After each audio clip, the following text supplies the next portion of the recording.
Good morning, August 12th, 2021. A couple items in the news today that I would like to share with you that are related and to do with 5G. The first is in Korea, Samsung has lowered prices drastically on their new generation of cell phones. So we'll just take a look down here. These prices are in US dollars. That their new large folding one with a 7.6-inch main screen, the prices for that will start at $1,800. Their smaller one, which is what most people would probably look at, is down under $1,000. You note the prices dropped between $100 and $300 since last year. Now, I can't help but wonder whether it's just they're finding there's a very limited number of people wanting to buy 5G. Around the world, we're finding cases where many people are canceling their 5G subscriptions because they're just not delivering. And for that, I'll look at a second article from the IEEE. IEEE is the International Electricians and Electrical Engineers. And it's basically the go-to trumpet, if you want to call it that, for the IT industry and in the technical area. And well, they very much promote the whole concept of more Wi-Fi for everything.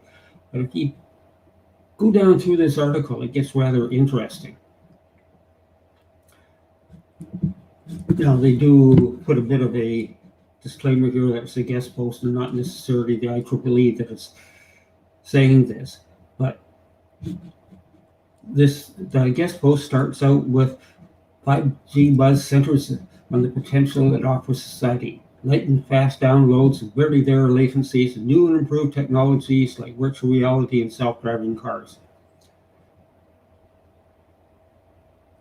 Behind the buzz, however, one amazing fact is all but disregarded: the fundamental technological breakthroughs of 5G, millimeter wave technology, small cell densification, and massive input, multiple output antenna systems are paving the way for the next several generations of the wireless industry. Now, a lot of the build out is really not just that we see these small cells, etc. It's not just for now, it is definitely for the future. But they go on and they look at how the whole industry things have been improving according to a law that suggested that capacity would increase every 30 months. But when you get and look at it, they note that the average download speed has increased as it's expected. But the peak throughput data rates, which is really what people are more interested in, not that occasional flash of high speed, over the same time frame have scaled by more than a factor of 1,000 from the to gigabits. In the wireless industry, Trade Association has shown that the total capacity over U.S. cellular networks has increased by 96 times. Well, you start looking at this a little closer and you realize that only 40% more is available in spectrum usable than it was before. And the more you look at this and dig through this article, you realize that the 5G is not going to add all. It will be a little faster, but it won't be tremendously faster. And just the use of 5G alone, the technology will use more data, and that will become more of a problem.